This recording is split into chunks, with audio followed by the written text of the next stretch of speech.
Assalamualaikum warahmatullahi wabarakatuh. Selamat pagi teman-teman semuanya. Di pertemuan ketiga pada mata kuliah Psikologi Perkawinan dan Keluarga ini, kita akan coba membahas tentang permasalahan-permasalahan atau problematika dalam keluarga. Seperti yang sudah kita bahas di pekan lalu, kita membahas tentang tujuan dan juga latar belakang dari perkawinan. Dan saat ini kita akan membahas sebenarnya dalam perkawinan itu tidak hanya melulu tentang kebahagiaan ya, tapi di dalamnya juga tentunya ada permasalahan-permasalahan yang ada. Oke.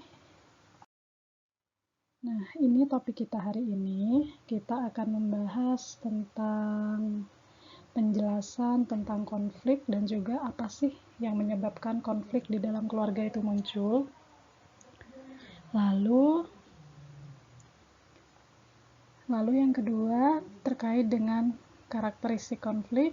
Yang ketiga, jenis-jenis konflik, yaitu yang pertama ada konflik antara orang tua dan anak. Lalu gimana sih cara pengelolaan antara konflik tadi antara si orang tua dan anak. Nah, jenis konflik selanjutnya yang akan kita bahas adalah masalah ekonomi, perselingkuhan, KDRT, dan juga merasa superior, baik itu si istri dan juga baik itu si suami ya. Oke, ini pengantar kita sebelum kita ngomongin tentang konflik itu apa sih gitu. Seperti yang kita ketahui bersama bahwa ujung paling menyakitkan dari konflik dalam perkawinan adalah sebuah perceraian. Kalau kita ingin melihat data, di tahun 2001 angka perceraian mencapai 4.407, jadi naik sekitar 53% dari tahun 2020. Dan faktanya yang menggugat cerai di tahun 2021 ini yang terbanyak adalah dari pihak istri. Nah, itu adalah salah satu contoh dari ujung konflik yang tidak bisa diselesaikan secara kekeluargaan. Kalau menurut Lestari tahun 2012, dalam setiap hubungan antara individu akan selalu memunculkan konflik, tak terkecuali dalam hubungan keluarga. Nah, di setiap keluarga ini akan senantiasa menghadapi berbagai macam masalah ya, entah itu masalah dengan anak, masalah dengan keluarga besar, dan juga masalah dengan pasangan kita sendiri. Tapi bagaimana kita menanggapi, menyelesaikan masalah itu yang akan menjadi kunci arah sebenarnya kemana konflik itu akan berujung. Oke, coba kita lihat sebenarnya apa sih makna konflik di dalam pernikahan itu. Nah, ini secara teoritis, konflik ini mencerminkan adanya suatu ketidakcocokan atau incompatibility, baik itu ketidakcocokan karena berlawanan maupun karena perbedaan. Jadi, konflik ini kalau didefinisikan sebenarnya adalah peristiwa sosial yang mengandung penentangan atau ketidaksesuaian antara individu satu dengan individu lainnya.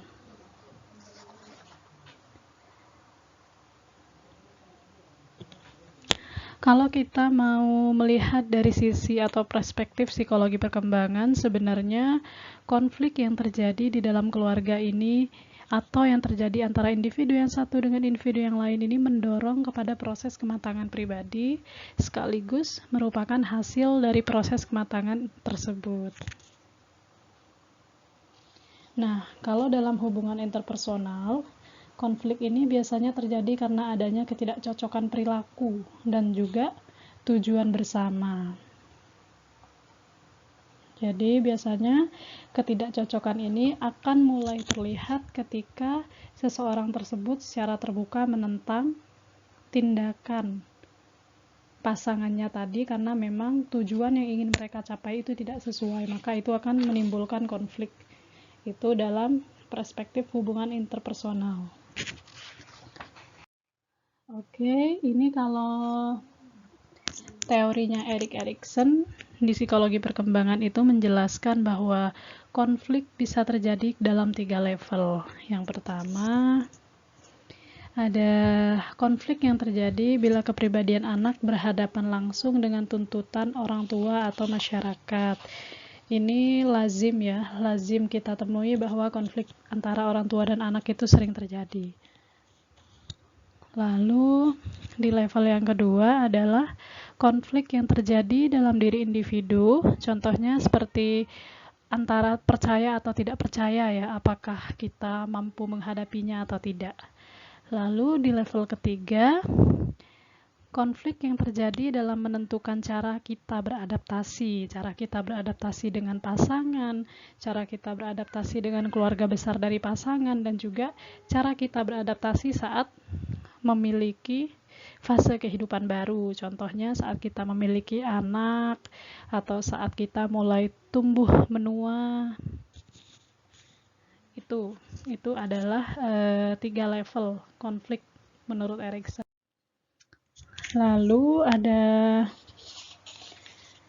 karakteristik konflik. Nah, karakteristik konflik ini adalah seperti yang kita tahu bahwa keluarga ini kan suatu unit sosial yang berhubungan antara anggota satu dengan anggota yang lainnya dan memiliki saling ketergantungan, entah itu ketergantungan dari sisi ekonomi, dari sisi psikis, dan lain-lain ya. Oleh karena itu, konflik adalah keniscayaan. Jadi di setiap rumah tangga itu pasti ada yang namanya konflik.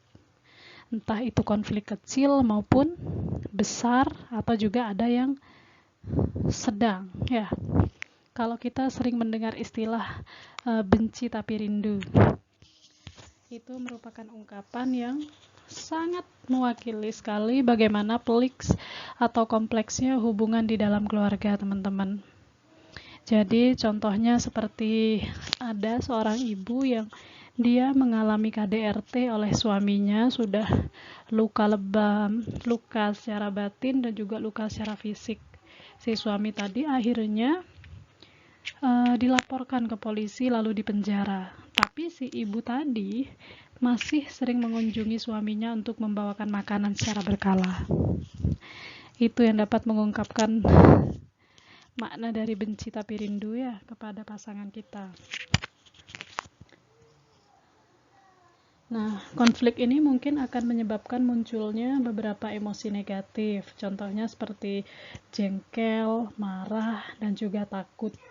Namun, hasil akhir dari keberadaan si konflik tadi, apakah itu akan bersifat destruktif ataukah konstruktif? Itu sangat tergantung kepada strategi kita yang akan kita gunakan untuk menanganinya. Nah, ini ada prevalensi konflik dalam keluarga berurut-urut.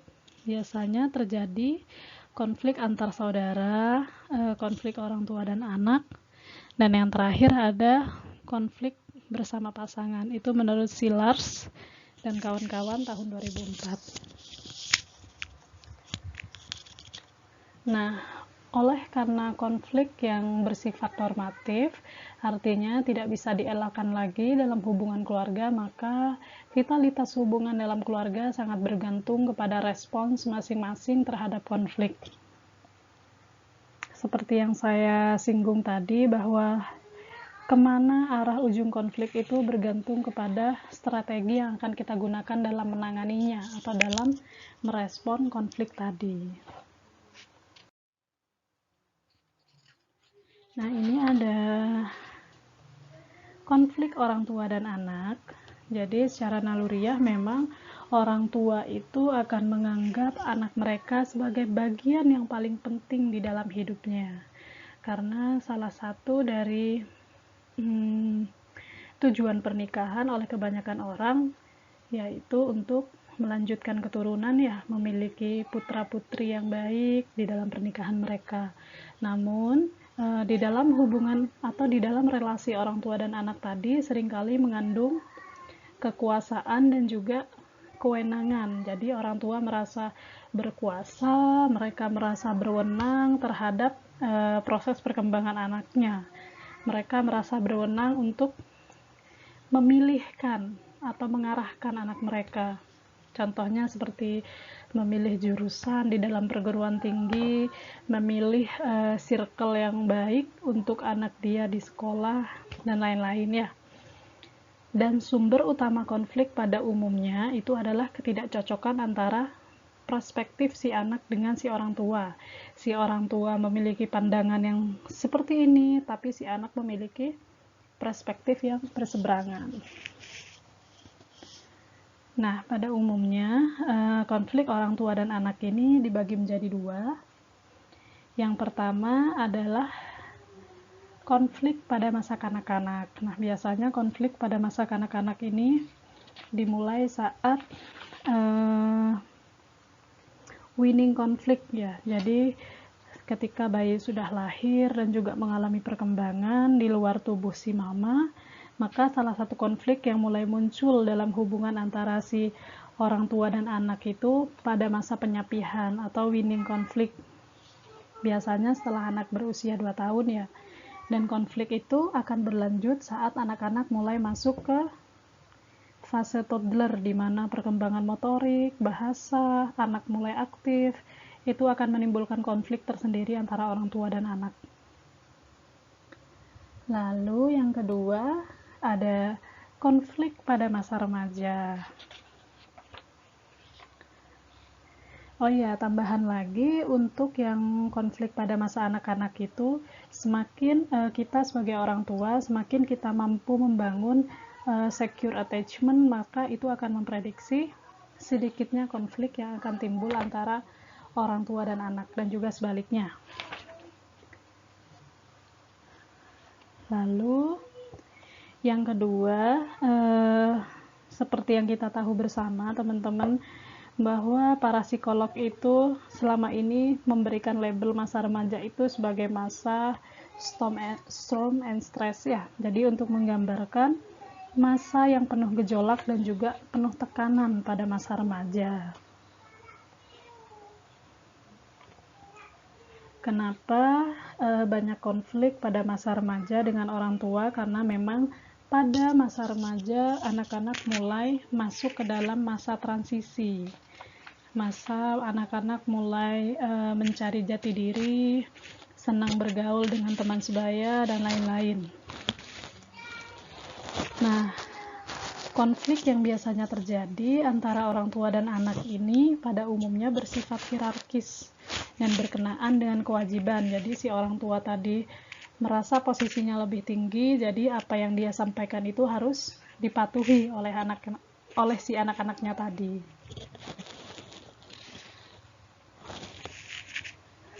Nah, para ahli ini banyak yang beranggapan konflik yang terjadi antara si anak dan orang tua ini disebabkan oleh sikap si remaja tadi suka menentang orang tuanya, makanya mulai muncul konflik-konflik yang cukup besar di fase remaja. Nah, gimana sih caranya mengelola konflik antara orang tua dan remaja atau orang tua dan anak-anak? Nah, ini pengelolaan konflik.